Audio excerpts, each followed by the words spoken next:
serves as a central metaphor throughout the song.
The next song is a cherished Visayan folk song that celebrates the joy, beauty, and cultural vibrancy of Filipino life.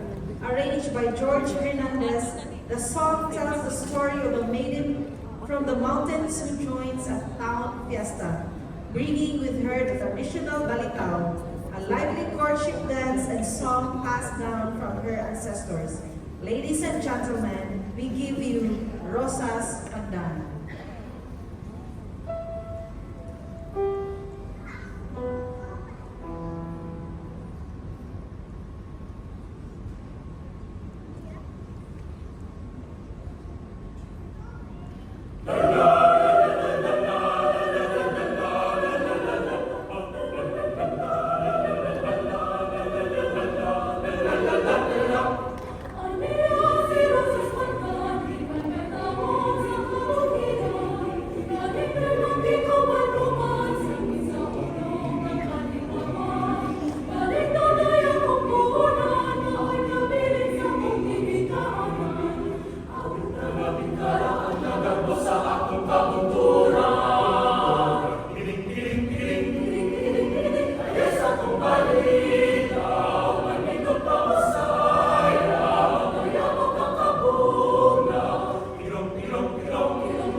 next song is by Glock 9, and it has been a poignant and introspective rock song that addresses themes of social inequality, personal struggle, and the longing for a better life.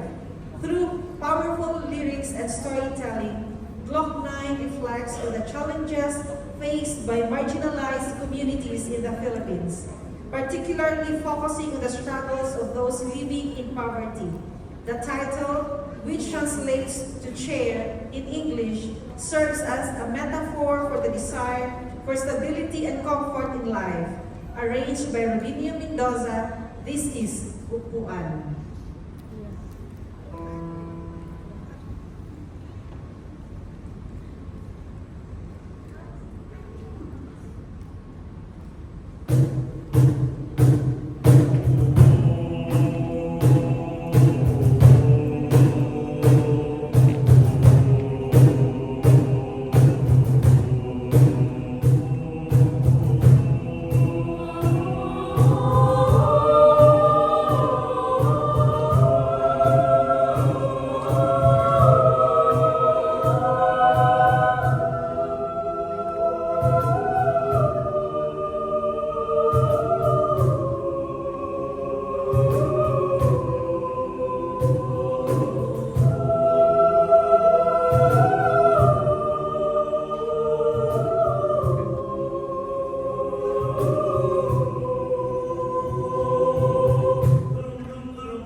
This next song embodies the sunshine of the Maguindanao people and often celebrates themes of cultural pride, community, and joy.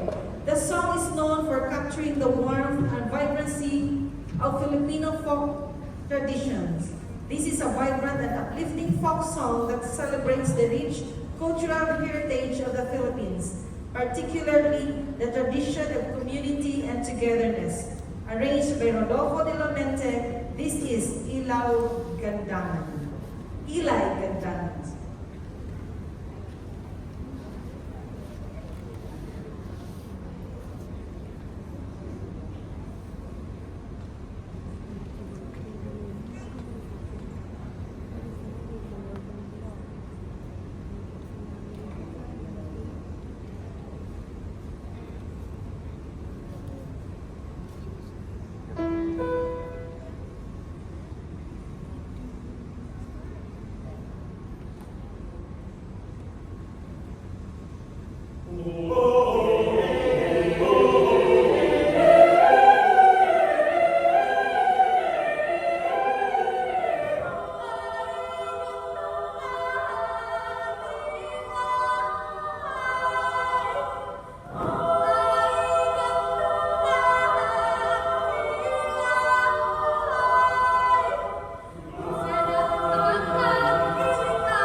Good evening, everyone. On behalf of the Music Society of Nurses, it is our honor and our privilege that we are here in your school in Asia Pacific. We are very, very honored that we are here despite your busy schedules, despite it's a weekday. You are still here to support us. We feel the love and the support from your people here. In a very special way, I would like to thank Dr. Rita. Thank you very much for your answer, for us to be here tonight. This would not have been possible. We are all nursing students from the Adventist University of the Philippines, and from first year to fourth year, and some just graduated last Sunday, except me. I'm already a nurse. These students are not just a normal or a common nursing student. We rehearse almost every day because of this international tour. And mind you, this is our first Goodwill International Concert Tour. And the first is always memorable.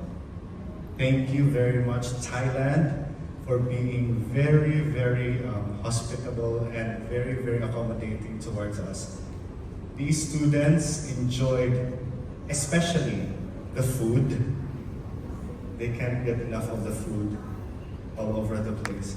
We are really happy that we are here. It's not common that a group, a choir, especially as young as us, we are only 3 years pa lang po yung the group, the existence of the group. And we are very, very happy and to know also that in the future, Music Society of Nurses has not just only reaching the ministry side in the hospital, taking care of our patients, but also the patients, the hearts that are broken inside the church and all over the world. Thank you very much again.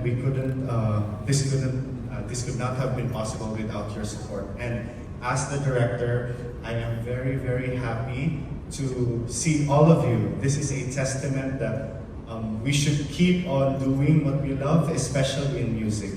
You've seen the repertoire, you've seen the sacrifices, maybe, of the students. And when we go home, even though we are here, some of my students still have online classes. They do the requirements and they have class during the evening. So these are not just normal nursing students, but these are hardworking and dedicated students, especially in the ministry, not just in the hospital, but also in music. Thank you again for everything, and thank you for your love and support, and hopefully soon we will be back here in Thailand, because I am very sure this is not our last. Thank you.